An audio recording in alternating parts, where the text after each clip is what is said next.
Hello, everyone, and welcome to today's PQA Quality Forum webinar.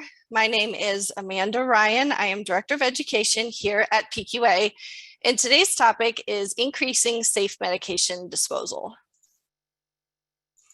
As we do with every quality forum, I would like to call your attention to a couple of housekeeping items.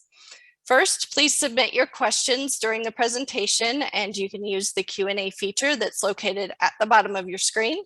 We will have time for some discussion today, and I will read your questions for our speakers to answer after their presentations. Also, the webinar recording and the slide deck will be available to PQA members, and we'll have that for you within the week following the presentation in the member resources section of the PQA website. And today's webinar is ACPE accredited for Pharmacists CPE. Pharmacists can earn 1 hour of credit by attending today's live session and completing the following steps.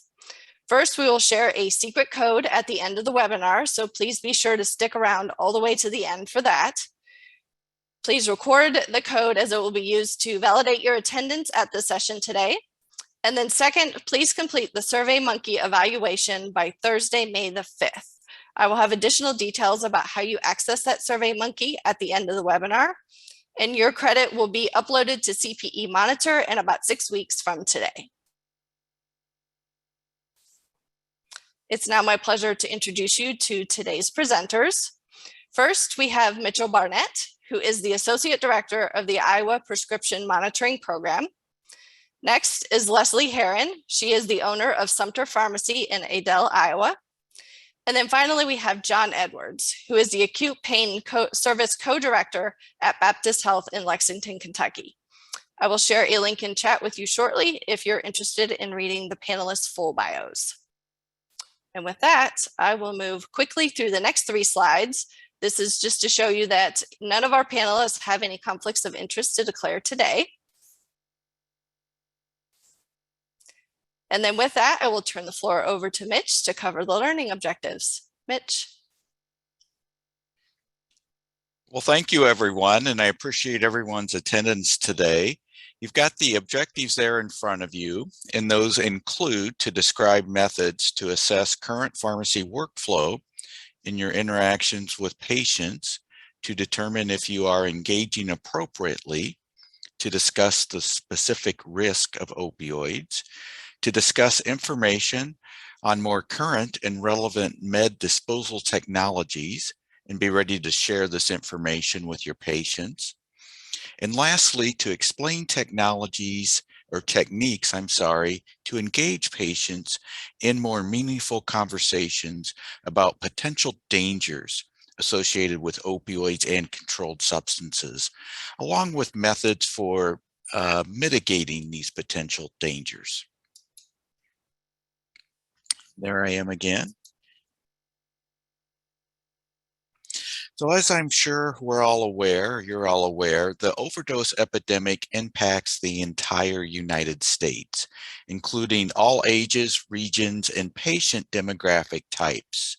Despite some regional or state level variation, it really is a global or national concern, as is shown on this slide. This slide shows graphically some recent changes in drug overdose deaths by state. What you see is that the overdose problem is likely growing, and by some measures, growing by staggering amounts. Let's take a closer look at the role of prescription opioids may be playing. In Iowa and nationwide, despite some encouraging trends seen after 2010, we likely lost any momentum gained in reducing the prescribing of opioids in the last couple of years. And we again see a rise in opioid-related overdoses, with many of these overdoses involving prescription drugs in Iowa as well as nationwide. So these last few slides spotlight that any gains seen in combating the overdose problem prior to COVID-19 probably have been lost or even reversed since the pandemic began. So what are we doing as a pharmacy community to combat these trends? This is a slide that I borrowed from one of my colleagues at another state's PMP, but I like it as it really involves or shows the multifaceted approach to combating the opioid crisis from a PMP's perspective. The 4 strategies that I've listed out there in the pillars include prevention, education, treatment recovery, and PMP utilization. I'm going to focus on prevention and education today. So let's start off with a slide looking at prevention. One opportunity related to prevention is to provide the patient with solutions to remove unused or unwanted prescription medications from their home. These may include promoting take-back events or providing a permanent collection site in your pharmacy. Well, there are obvious advantages to such approaches. There are some disadvantages, which include the patient having to return to the pharmacy or drop off at another locale. In addition, these solutions may be inconvenient or less than ideal for patients in more rural settings. Other solutions, such as recommending the patient flush medications down the toilet or having them mix with unpalatable substances, are clearly less than ideal environmentally. Going back to our pillars, let's see what prevention might look like if we involve the pharmacist to provide some patient education. In Iowa, the PMP partnered with the Department of Public Health to start a program to reimburse community pharmacists to provide their patients with an at-home disposal solution, along with counseling or education to the patient or caregiver at the time of dispensing. So some key advantages of at-home patient disposal kits over other disposal solutions or options include the opportunity for patient education and pharmacist involvement, no return trip to the pharmacy or other drop-off site for the patient, and no additional security or retail space, floor space concerns for the pharmacy. Also, the immediate disposal of the drug, eliminating any untimely delays.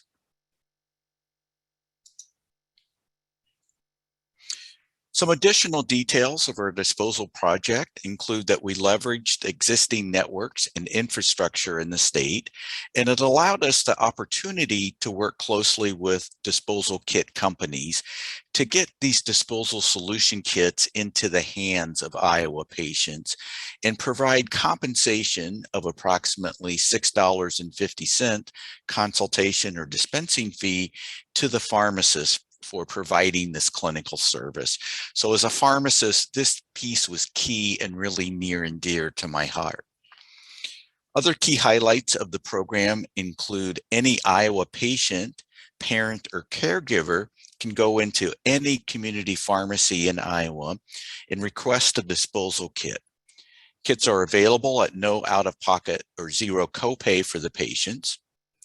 Coupons for the pharmacies to use for electronic adjudication of the claims are available for easy downloading either by the pharmacy or the patient. And the disposal kit dispensations do not need to be reported to the PMP. Therefore, the pharmacy or pharmacist can simply serve as the prescriber for purposes of claim adjudication.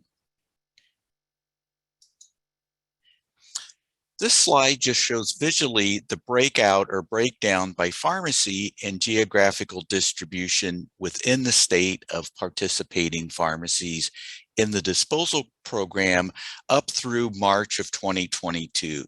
So right up until the start of this month. And I'm really proud of these results. We're very happy to report participation from not only a number of pharmacies, but various pharmacy types, along with a wide geographical distribution of participation that you can see there in front of you. So in other words, this program has not been concentrated in one area or driven by a single pharmacy type or limited to only, let's say, urban or rural areas. Looks like it's time to review. So I've got an assessment question 1 there for you. And question 1 is, what are the current available methods for the disposal of unused opioid medications? And I'll go ahead and let you read the answers and then choose one from below there.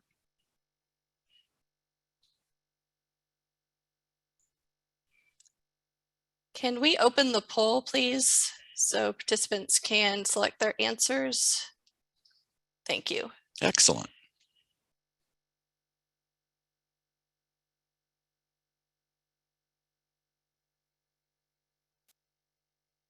Poll is now closed, and the results are shared. Excellent. You guys all passed. That's fantastic. All right, we stop sharing. Now on for the next. Okay, so here's the contact information for the Iowa PMP. As I mentioned, I'm really proud of the program and very happy to answer any questions you may have. I've also got the website there of our program FAQ, along with the links to the downloadable billing cards. I also need to thank Monica Wilkes-Brown and Kevin Gabbert from IDPH for their tireless support of this project, and mention that 100% funding was provided by their SOR2 grant, which was funded by SAMHSA. So I next wanted to introduce Leslie Herron, a colleague and a community pharmacy owner from Iowa, to go over some strategies. Leslie? Thanks, Mitch. Great job. Thanks to Mitch, we really don't need to cover the why. We all understand the problem, I think probably all too well in some cases. But more importantly, the question I can't answer is why not? Why not be a part of this solution? A little small community pharmacy like mine can play a big role. And obviously, as you saw in that pie chart, there's a plethora of pharmacies in Iowa participating, from small chains to hospital systems, but there's a whole lot more opportunity that could be had. So why not? Many pharmacy operators, I'm not unique, we commonly feel overwhelmed, and the thought of one more thing, no matter how simple it is, can just feel daunting. So what I'd like to bring to this presentation are some workflow tips and things I've learned along the way, and discuss some added benefits to the pharmacy that maybe aren't as obvious as the obvious ones about safe medication disposal and keeping patients safe. So what we did was, first we identified the opportunities, and we, just do it, but not all at once. We decided, let's just take this in a stepwise approach and build up to as much as we can do. So the first and obvious opportunity is the post-surgical opioids, and I think John will talk about that in his discussion after mine. So we started dispensing a disposal packet with all of those types of prescriptions at first, and then we expanded it into all opioid and actually all controlled medications. We, at this pharmacy, we dispense a tremendous amount of amphetamines.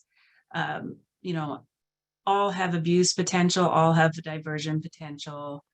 And, we became equally concerned with the concomitant use of benzodiazepines. So that was our next focus. And then we moved on to any dose changes in any of the population. So whether it be routine maintenance med or controlled substance, it didn't matter. These are all reasons to get medications safely disposed out of the home.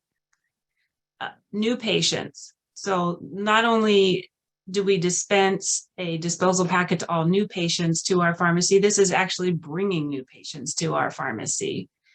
We then incorporated it into our sync workflow. So every time we have a touch point with our sync patients once a month, we ask them if they've gotten a disposal kit in the past, can they use some more? And if they haven't, we tell them this is something we're going to add to your medication list, and it'll be free to you upon pickup.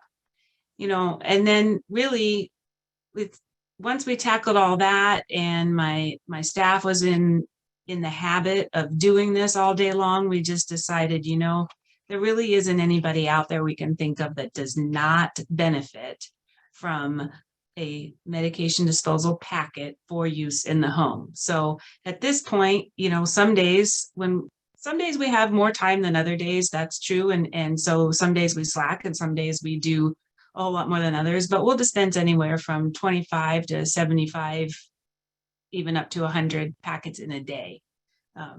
Another thing is, this wasn't necessarily part of the focus of the grant, but anybody that has pets becomes concerned about safety of medication disposal in the home as well. So moving on, next slide. One thing that we want to basically recommend that everybody does is create a handout that you can hand out something for them to take home. Make sure your logo and contact information is on it. But, we give the education at the point of pickup, but they need to take home as well because they need to be reminded about how to use it and some of the risks. So that's an important piece. So some of the benefits to the pharmacy, again, taking our focus back to how does it benefit us as well as the patient to make it a win-win. So number one is it's one more opportunity for patient engagement. It's a very easy opportunity. It's a very easy discussion to have. And it's just one more reason to talk to our patients. It is generating a tremendous amount of good PR in the community, especially as it relates to the environmental aspect. So safely disposing medications, giving people another option besides flushing them down the toilet or putting them down the sink is really going a long ways. Extra dollars. So I'm not shy about the fact that I am a for-profit business.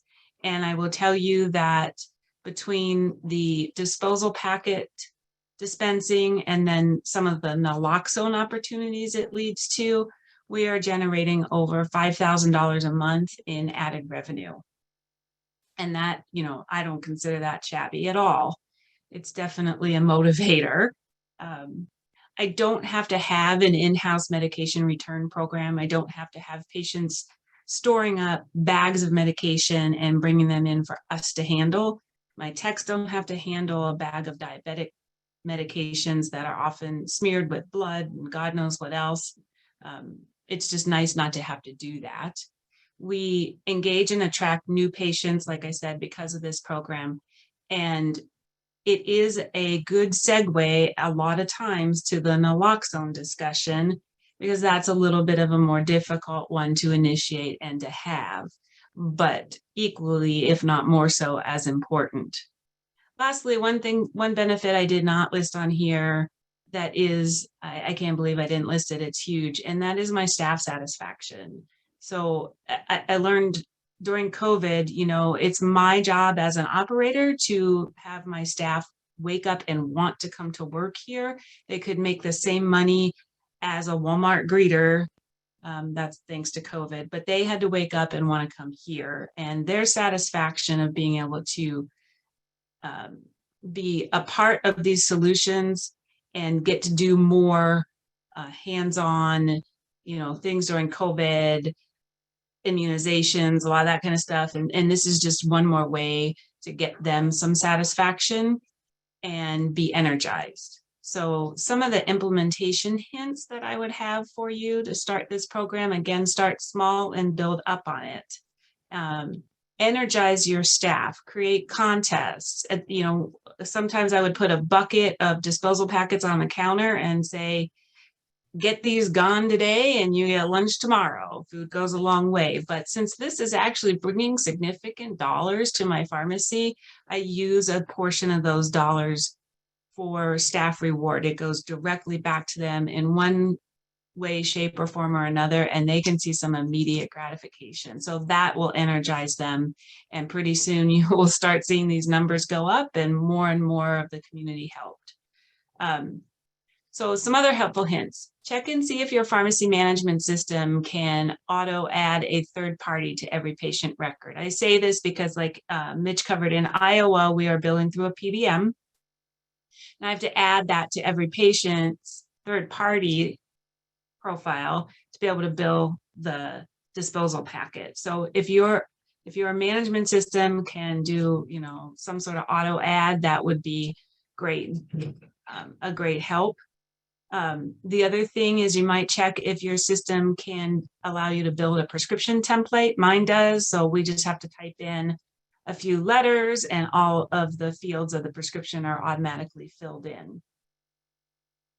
What we do is have the tech, as they're processing prescriptions, they actually process the disposal packet prescription as well. They just stick the label in the basket, move it on down the counter to the pharmacist's final check, and we just leave that that label in the basket. We put a packet in the basket, and when the patient comes to pick up and is rung out at the register, we throw the label away and dispense the packet, do the education, and then add the handout with. One thing we learned early on is if you have a will call system that generates a text or a notification to the patient that the prescriptions are ready, you do not want to will call the disposal packets. For instance, a patient ordered one medication and then they're going to get a notice that says 2 medications are ready. So we were getting a lot of phone calls that said, hey, I only ordered one. What's the second one? So if you just don't include that in the will call message, you won't get a lot of confusion that way. And the other thing is to maximize our reimbursement here in Iowa, we are paid $7.50 per dispense, regardless of the quantity. So I only dispense 1 packet at a time. And then I advise if they need more to just ask us. If they need more right at the moment, I'll ask them for other family members' names and get more dispense, but I'll only dispense 1 packet per dispense. Otherwise, it just wouldn't be equitable. So now is time for your question number 2.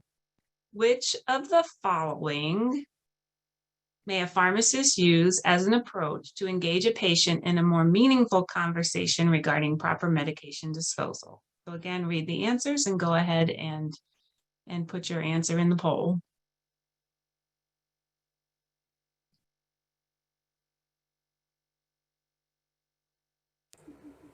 Okay, I will turn off the poll and share the results. Oh, once again, this crowd gets 100%. Great job. Okay. So with that, I am going to turn the presentation over to John Edwards, and I'm going to read a little intro for you. John has been practicing at Baptist Health Lexington in Lexington, Kentucky since 2004, where he co-founded and co-directs an acute pain service. John has a particular interest in the prevention of new persistent opioid use among surgical patients. He has led projects related to reduced perioperative opioid use and safe opioid disposal. John works collaboratively with healthcare providers, hospital administrators, and the business community to help educate about the dangers of new persistent opioid use.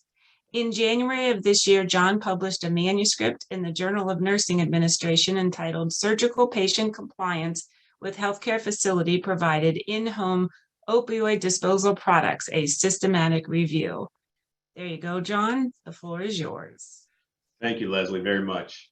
So thanks, everyone, for having me join you today. I was asked to come maybe talk about some of the research that's out there in the world of in-home opioid disposal products. So as Leslie said, I work at Baptist Health Lexington in Lexington, Kentucky, and I have a very big interest in how we manage acute surgical pain.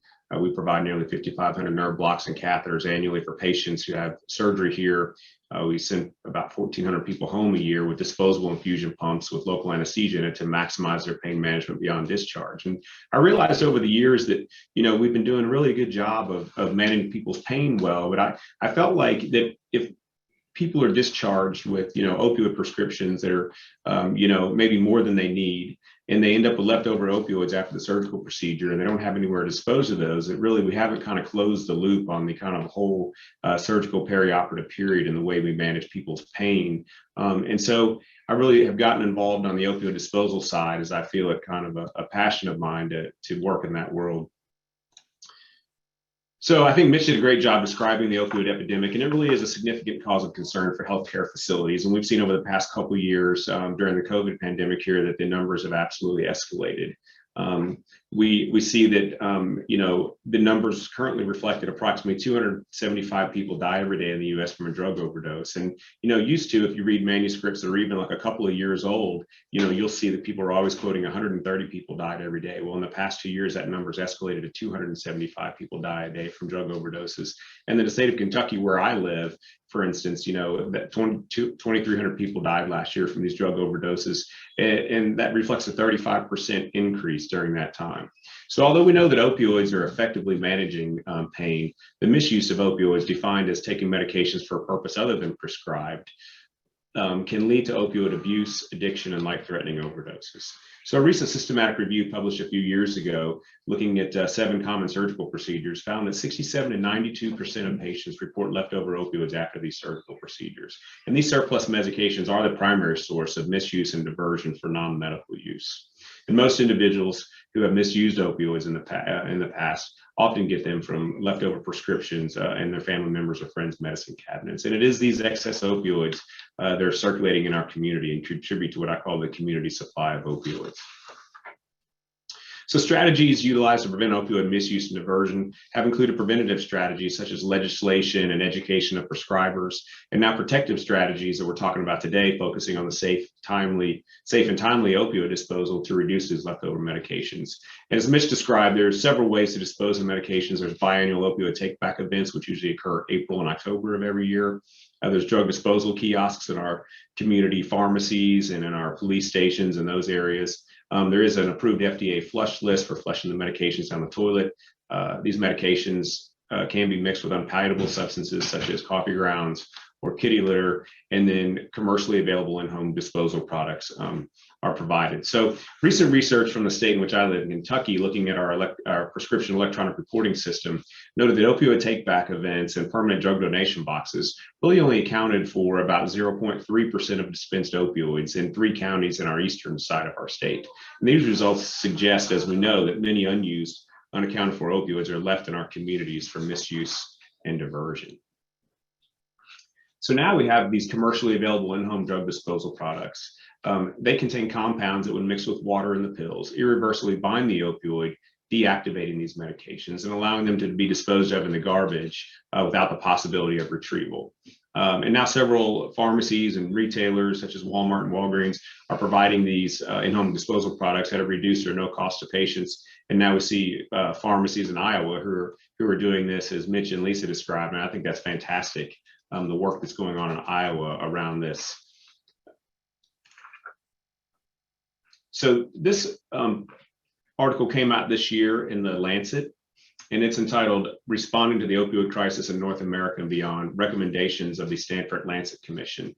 And this article really looked at the deep dive and the deep history of the opioid epidemic in this country, how we got here, where it started, where we're going, and made some predictions for the future. And they stated that without new action or initiatives to address the opioid epidemic, the next decade, meaning 2020 to 2030, would bring 1.22 million deaths, or an average of nearly 336 people dying every day from opioid overdoses. And I described earlier that number's gone from 130 to 275 and potentially up to 336 over the next decade. And so this Stanford Lancet Commission specifically discussed that the prevention of new cases of opioid addiction is essential. Therefore, they strongly recommend that the U.S. adopt methods to facilitate the disposal of billions of excess opioid pills in households. According to the commission, the disposal of leftover opioids in communities can create healthier environments and help produce long-term declines in the incidence of opioid epidemic. So as Lisa said, I recently published a systematic review in the Journal of Nursing Administration entitled "Surgical Patient Compliance with Healthcare Facility Provided In-Home Opioid Disposal Products." Now, this review addressed the following question: does the provision of a standardized in-home opioid disposal product provided by a healthcare facility lead to increased disposal of opioids among surgical patients who leave the hospital with a prescription for opioids. Now, after a thorough literature review, 8 studies met my inclusion criteria for this systematic review, and they included 3 randomized controlled trials, 3 quasi-experimental studies, and 2 quality improvement projects. And as I learned from my literature review, there's currently not a whole lot of literature out there on the use of in-home opioid disposal products, although we've seen some just over the past year since I did my review. But really, this is emerging literature.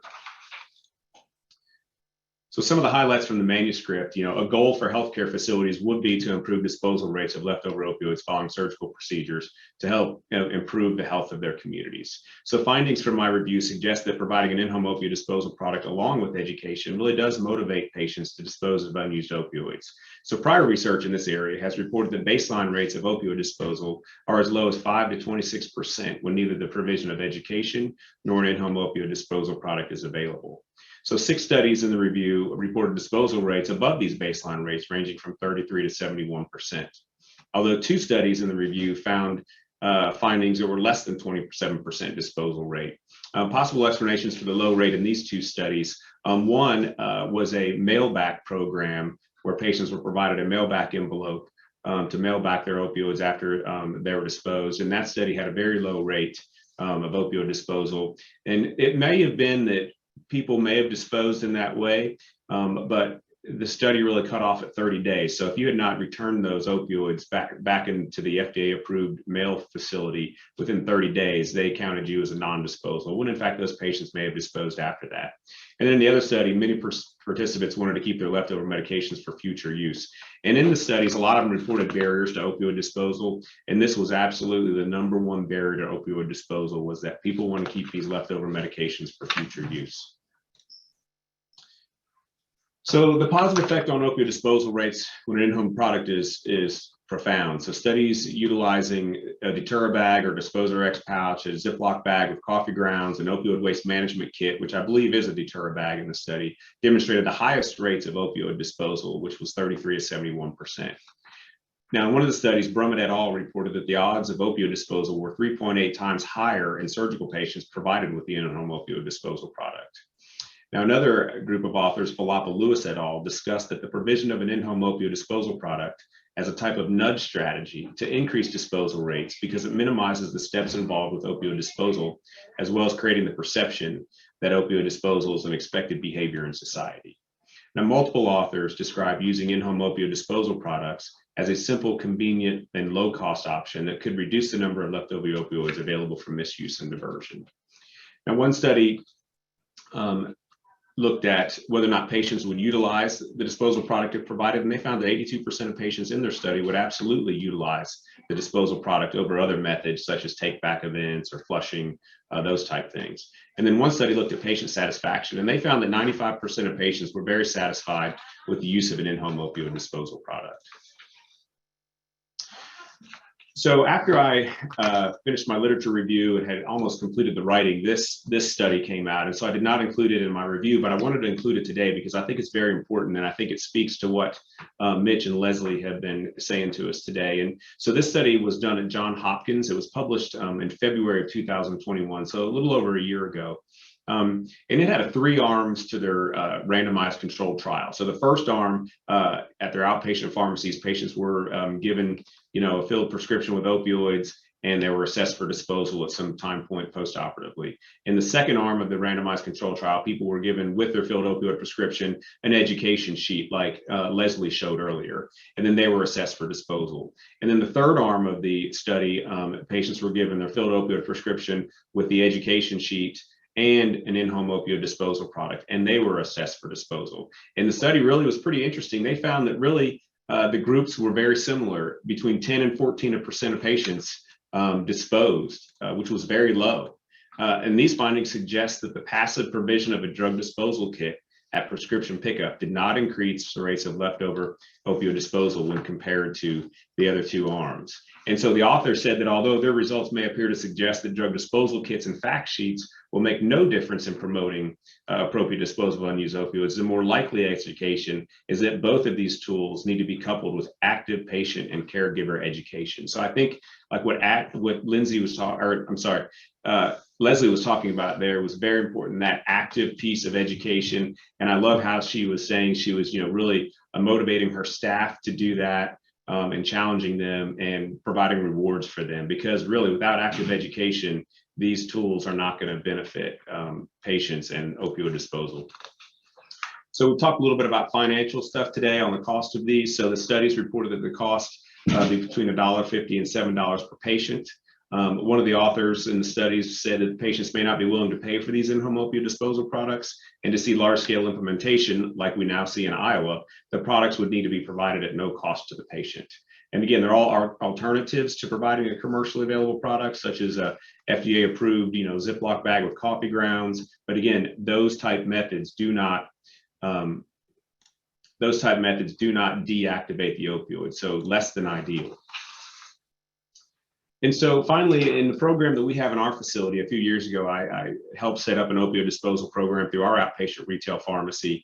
And so we provide, with every filled opioid prescription through our Meds to Bed program for our surgical patients, they get an education brochure and a in-home opioid disposal product. And when I talked to the chief of pharmacy at our place about providing that and the financial cost of it, he said that he was more than willing to utilize savings from the drug 340B pricing program that our facility has. And so the 340B drug pricing program, as many of you know, allows qualified hospitals that serve large numbers of low-income and vulnerable patients to realize savings through discounts on outpatient drugs from drug manufacturers. And these qualified facilities are able to use the savings to offer comprehensive services by addressing unmet needs in their community. And in fact, 2016, participating hospitals reinvested more than $56 billion in their communities. And the 340B savings program can be used to address the opioid epidemic, such as increased access to naloxone, medication-assisted treatment options, and supporting a prescription drug take-back program like the opioid disposal products. So that's how we've utilized those and paid for those in our facility, so that they're provided at no cost to our patients. And then finally, I just had some recommendations for practice that I gained from my systematic review for healthcare facilities. And so I would recommend an opioid disposal product be provided to all patients who are getting a filled opioid prescription at the time of their surgical procedure. They need to have education on the safe use, storage, and how to dispose of these unused opioids. And I also challenged them to have a one-on-one consultation with a healthcare provider, hopefully preoperatively, about what to do with unused opioids postoperatively, specifically addressing opioid disposal. And then finally, it's important to have a postoperative follow-up plan implemented by a healthcare provider at a follow-up appointment to address unused opioid disposal. And this could look like when the patient comes back in for their surgical follow-up at 2 or 3 weeks post-op, that someone there, hopefully the surgeon, would ask them about, are you still having acute pain? Are you storing your opioids safely? Are you still utilizing opioids for pain management? And if not, do you have leftover medications? If you do, could you please dispose of those with the provided packet that we gave you? So those are recommendations I have for healthcare facilities. And again, I sure would like to see the disposal of unused opioids really become something like wearing a seatbelt in our society, which is an expected behavior. I think opioid disposal could become an expected behavior in our society for the next generation. So we have our last learner assessment today. And so the question is, which barrier to opioid disposal is most often reported by patients? I'll let you guys answer that. And I really appreciate your time and attention today. Okay, we'll give the poll. All right, we'll close the poll now and sharing results.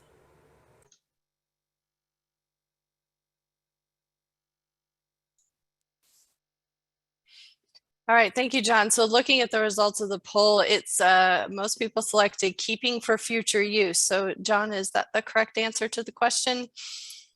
That is the correct answer. Very good. So we are 3 for 3 today. And I know you talked about some of those other issues as well. So something to consider when thinking about talking about disposal with patients for sure. So we are on to our question and answer portion here. So thank you to each of our presenters for sharing their perspectives today. I appreciate that each of you comes from a different angle on this issue and has different expertise to share with our audience. So I would like to encourage the audience to continue adding questions to the Q&A, and I will read those aloud as they come in. But we did get a question specifically for Leslie, so I'll go ahead and address that that one first, and it relates to the money that you are able to make from having this program in your pharmacy. So the person would like to know if you could talk about where the money comes from. So do you charge the patient? Is it a separate charge to insurance? And do the manufacturers ever provide the disposal kits for free? So Leslie, I know you talked about some of these issues, but if you could go into that into a little more detail, we would appreciate it. Sure. So the disposal kits are free to the patient through a grant. I think it's a SAMHSA grant. Mitch, correct? I never say it right. So it's a grant through in partnership with the Iowa Department of Public Health. So we pay to purchase the disposal kits, but are reimbursed through the grant to cover the cost of the kit and the education. I personally would argue, as would most pharmacists, that we're not paid enough for our clinical services. We never are. That's a whole nother soapbox, but we are paid something, and that's better than nothing. And the more we do this and the more we prove our value and the results that we're getting with it, then I expect that to only improve in the future. So we pay to purchase the kits, the patients pay nothing, and we are reimbursed through the grant.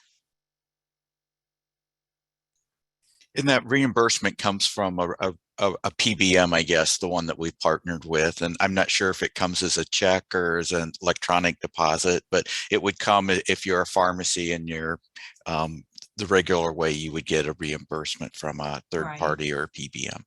Right. Mine comes through my PSAL, it's an electronic deposit.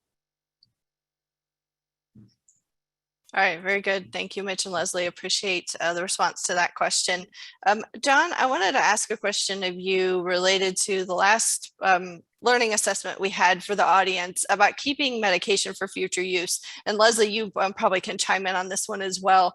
But I'm wondering about the conversation with the patient, because I expect that that's a really tough issue to tackle.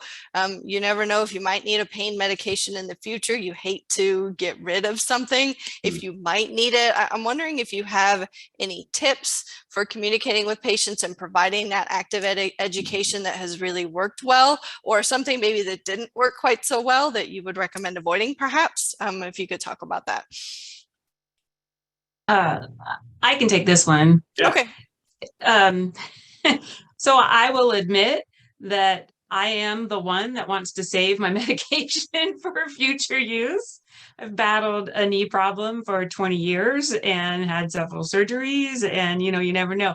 The funny thing is I've never used it for future use, even though I've been the one that has stockpiled. So I realized from personal experience that just get rid of it.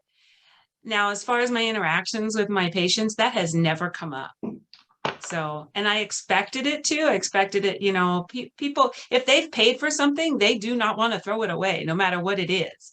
But that has honestly never come up. And again, I think it goes back to the education we're providing and sharing some of the downfalls of having opioids in the home, and everybody is becoming increasingly aware of the epidemic. It's touching more and more people's lives. All you got to do is talk about some of the what ifs, and people don't challenge at all. Because again, why not? It's a really hard thing to challenge. Yeah, and I'll just say, from my end, all the research, all the studies that I looked at really show that keeping for future use or fear of future pain really is that number one barrier to opioid disposal. And I get it, and so that brings up the question of really the safe storage piece, which we really didn't kind of touch on too much today, other than to say it's important. Then I would say to someone, like Leslie, who's a very responsible pharmacy owner, that she's probably storing those in a very safe location, and they're locked, and they're not in a place where they can be easily diverted by someone who comes into her home or those kind of things. And so that's an important piece. I've got, ironically, a mentor of mine who's a PhD who really has mentored me a lot in the research and publishing world. And I've spent a lot of time at her house working on different research projects, she is fearful of disposing of her medications too. And so oftentimes when I go to her house, which is often, I will take a disposal packet with me and leave it on her dining room table when I leave. And she always gives it back to me. But again, it's just part of that process that, we're all engaged in, And I'll just chime in, John, if you lived in Iowa, you could get paid for leaving those. I'm going to connect with you after this and we'll chat. All right, thanks to all of you for answering that question. We did have another one come in, and this is around fentanyl patches. So we've had some discussion about disposal of fentanyl patches via flushing per FDA guidance versus EPA guidance, perhaps not to flush fentanyl patches. Does anyone have advice or best practices for for disposal on fentanyl patches, especially when we have opposing guidance from different government agencies? I will open the floor up to anyone to take that one if you have an opinion here. I do know that fentanyl patches can be appropriately disposed through the deterra pouch. That's the bigger pouch, the foil pouch, and you can absolutely dispose of fentanyl patches or medication patches in that deterra pouch. And how do they do that, John? Just they put the whole patch in the pouch and it degrades yeah.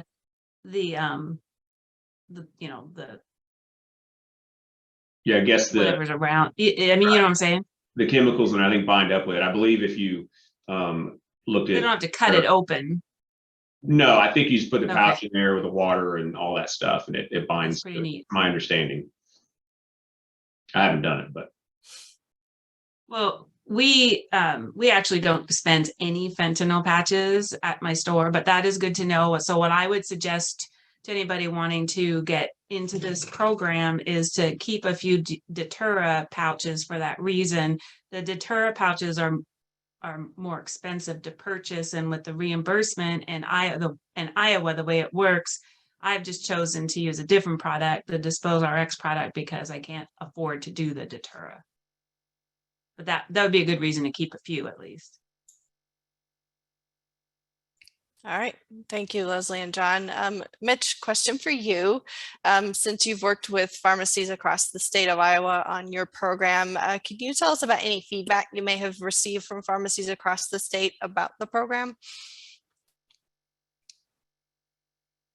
Mitch, I cannot hear you. Oh, of course, yes, I would be very happy to. Excellent. And I would just start off by saying the feedback that we've received from pharmacies has been overwhelmingly positive. I would say that the biggest challenge we've had, and I know I've mentioned this, and John and Leslie mentioned it as well, is COVID. So just competing time with the pharmacist and competing demands. My hope is that now as some of that is starting to abate, that we can kind of do another push forward with the disposal project as well as our Narcan project. One of the feedback pieces that we heard with the naloxone project is that pharmacists had some apprehension with approaching patients about discussing that, and I've not heard that with the disposal kit program. So pharmacists are very willing to engage patients. And I will add to that, there's no barrier to engaging patients with the disposal kit discussion. Mitch, there's a lot of people on here that might not know about Iowa's naloxone program, but basically it's the same type of program. We're able to prescribe and dispense a naloxone kit, anybody 18 and over, and that is much more difficult, absolutely. But the disposal discussion can lead to the naloxone discussion and make it a little bit of a segue to say, to get into that discussion, make it a little bit easier. And I found that to be really successful. So Leslie, a follow-up to that, have you had any resistance from patients when talking about disposal, or has that been a pretty smooth conversation with everyone? There's no resistance. There's no argument. I mean, again, why not? They're absolutely good. And if they tell me they don't have any medications at home, somebody surely does in your family. Give it to someone else. Right. Oh yeah, this is good. I know there's nothing but positive response. No. All right, very good. So let's see, a couple more questions related to perhaps other states. Mitch, I will throw this one to you. You've been very successful with this program in Iowa. Do you have any pearls, any words of wisdom, maybe lessons learned for things that didn't work so well in Iowa that maybe you were able to tweak if someone would like to try to do something similar in another state? Pearls or lessons that we've learned. I would say that, as Leslie mentioned, we also have a concurrently running naloxone program where pharmacists are reimbursed for providing naloxone to patients at no cost. We started the naloxone project approximately a calendar year before the disposal project. And if I had a time machine, I really wish I could go back and start the disposal project ahead of that. We've had much greater pharmacy participation in the disposal program. And I think it's because of the key points that Leslie mentioned. It's just an easier ask. It's an easier approach of your patient. So I think that would perhaps be the biggest thing. The other thing I would say is that, you're probably going to have to partner with a PBM. And I know as a former pharmacist, we always joke that PBMs were a 4-letter word. But you're not going to be wanting to write those checks out or manage that yourself. So find a PBM that was willing to partner with you or partner with the program, and then just reach out. The various stakeholders, the state organizations, the disposal companies, manufacturers have been absolutely wonderful, and we've actually been approached by them to coordinate with us and to participate. So. All right, very good. So we have time for one last question, and I will throw this to each of you. So we'll go John, Leslie, and Mitch. Just one thing you would like for the audience to take away from your part of the discussion today. What's really the key take-home message that you would like them to remember? John, would you care to go first? Yeah, I think the key takeaway is that, the in-home disposal of, opioids is really, really important. The opioid epidemic is continuing to escalate. And I would love to see, this become an expected behavior in society so that my kids now, when they grow up and they have leftover medications, they think, oh, I'm supposed to dispose of those. And here's an easy access for me to do that, so that we can maybe help curb this epidemic. So I appreciate all the work that all the pharmacists are doing to make that happen. Thank you, John. Leslie? I would concur with John. And then as far as to the, my message to the pharmacy operators out there is the importance is clear, but the implementation is easy and beneficial in many, many ways beyond just safe medication disposal. So I would encourage everybody to just give it a try, and you will be surprised at how it takes off. All right, thank you, Leslie. How about you, Mitch? Yeah, I would echo 100% what Leslie and John said. I would say if you're a pharmacist out there, get in the habit of talking to your patients about proper storage and disposal. I think as a pharmacist, that's a key piece of the conversation and the education that we've neglected to have as a profession with our patients. And like John mentioned, hopefully in a few years, this will become second nature. And find great pharmacies out there like Leslie and her pharmacy. They've just been a wonderful partner. Appreciate it. All right. Well, thank you to each of you for joining us today. Again, appreciate your different perspectives on this issue and for sharing with our audience today. If we could bring the slide deck back up, please. All right, very good. And I'm not sure I can advance these, but I will share some announcements with you about a lot of engagement opportunities that we've got coming up here at PQA. First and foremost, we are less than 2 weeks away from the PQA annual meeting in Baltimore. So we're very excited to see all of you there. There is still time to register. So if you would like to do that, we have put the registration link in chat. Pharmacists can earn 2.5 hours of CPE at our breakout sessions, and those will address a variety of topics from the healthcare quality landscape. And then next slide, please. I would also like to let you know that there is still time to register for our pre-meeting half-day continuing education workshop. That is called Medication Use Quality, a live PQA CE event, and it will take place immediately prior to the PQA annual meeting. That event is ACPE accredited for 4 hours of continuing pharmacy education, and it takes place on Thursday, May the 3rd from 8 a.m. until 12 noon, and that's before the meeting kicks off later in the afternoon. The live event will allow you to engage with faculty in question and answer sessions and dynamic group discussions. We're planning some fun games for the session as well, and we'll have some activities related to medication use quality. Additional program information is available for you in chat. And then next slide, please. If you have not had a chance to do so already, we encourage you to take a look at the PQA Social Determinants of Health Resource Guide. It provides healthcare professionals with ideas and examples of SDOH services that they can implement, and it was designed to be widely used in a variety of different settings. You can use the links provided for you in chat to access the guide, to comment on the guide, and if you've got an additional intervention that you would like us to include in a future edition, you can submit that to us as well. All right, next slide, please. We have our second quarter stakeholder advisory meeting, and that's going to take place on Wednesday, June the 8th from 1 to 2 o'clock Eastern time. This will be a members only staff hosted webinar to share measure development and maintenance updates, as well as engagement opportunities. The registration link is available in the member resources library on the PQA